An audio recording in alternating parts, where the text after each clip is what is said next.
Martin Henley is Professor Emeritus of History from Westfield State University, where he continues to work with students training to be teachers. He's also an author, and his latest work, Scoundrels Who Made America Great, looks at some unlikely people who've played an important role in our nation's success. I was in a little restaurant off Bourbon Street, and while having dinner, I looked up and I saw a mural on the wall across from me, and it was a battle scene, a Battle of 1812, and there's a kind of a adventure-type character wielding a sword in the forefront, and I said, who is that anyway? Is that a real, is that based on a real person? And he said, well, that's the Robin Hood of New Orleans. I said, well, who's that? He said, Jean Lafitte. And then he started telling me stories about Lafitte and how popular he was. And one story was that the governor put a $500 reward on Lafitte's head, and Lafitte put a $1,500 reward on the governor's head. So I kind of like that. The first idea that somebody could be a rogue and a Robin Hood type hero at the same time. Then a short time after that, I took a trip to Fort Ticonderoga.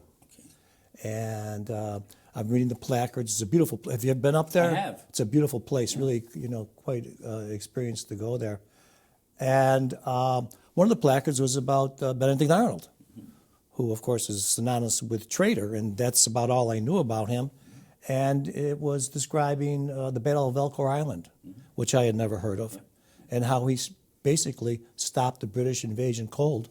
And the British turned around and went back north again, which gave the Americans time to build up their defenses. So the next year, when the British came down, and this is something I know you're familiar with, the Americans soundly defeated them at the Battle of Saratoga. Actors, I know, always say it's more fun to play a villain. For a historian, is it more fun to research and write about a villain, do you find? Oh, yes. Yeah. Yes, it is, because all the heroes have already been written about. There's not anything fresh there. But with each of these individuals, I've discovered fresh information that really sometimes stuns people. For instance, if I say Tokyo Rose to you, what comes to mind? Well, traitor. Again, a traitor. Yeah. The surprise is that there was no person who really was Tokyo Rose. Tokyo Rose was a generic name that American and Australia servicemen serving in the South Pacific gave to any one of a number of women who were broadcasting Japanese propaganda at the time. So they didn't know their real names, or they didn't care about it, and they would just say something like, hey, I got Tokyo Rose on the shortwave radio. And that's where the name Tokyo Rose came from the Americans. Got a real strong Springfield connection in the book. John Brown, yes, the man who lived not too awfully far from where we're sitting right now, lived in Springfield and gave his life to abolish slavery and was executed by the United States. He was executed. Wasn't a pleasant man. In fact, it was in Springfield where his strong convictions against slavery turned to violence. When he decided that the only way that slaves would be freed was through a slave rebellion, which of course led to Harper's Ferry and his ultimate demise as he was executed in Charlestown, a small town outside Harper's Ferry. But as a result of his execution, he became an icon and a martyr to many people during the Civil War. John Brown's body lies molding in the grave, you know that song, and the lyrics for that became the basis for the Battle Hymn of the Republic. Got to ask you about some of the people. You mentioned an article with mass slaughter with the Republican.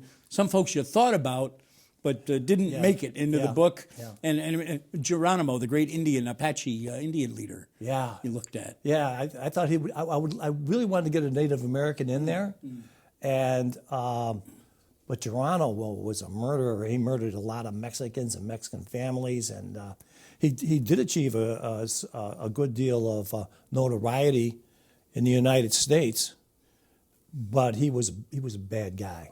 So I can't say he really did anything to make America great. I got started with Geronimo because I remembered, the phrase that the American paratroopers would yell when they would jump out of planes in World War II, Geronimo. So that got me thinking, well, maybe there's something there. But there were several others as well that looked promising to begin with, but eventually got checked off the list. Another one you look into, P.T. Barnum from Connecticut, P.T. Barnum the great seemed like circus guy. Yeah, a circus guy, yeah. You know that famous line, there's a sucker born every minute? He didn't say it. So, that's the kind of stuff you found. He didn't say it. P.T. Barnum was close. He was close. But what I tried to do was to spread the people out through the 16th, 17th, 18th century. And P.T. Barnum was the 19th century, and I already had John Brown in there. So P.T. Barnum didn't make it. Maybe you'll make the next one.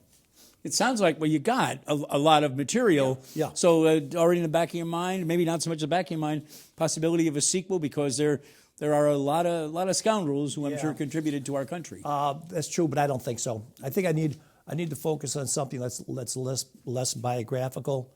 The book I'm working on now is called The Siege, and it's a story of the Siege of Boston by George Washington. I think that's a remarkable story that really could stand a lot more dramatization and description. Great story. Well, Martin Henley, thanks so much for Scoundrels Who Made America Great, and we look forward to the book about the Siege of Boston. It is a great story. Thanks for coming in. Okay, appreciate it. Thank you very much.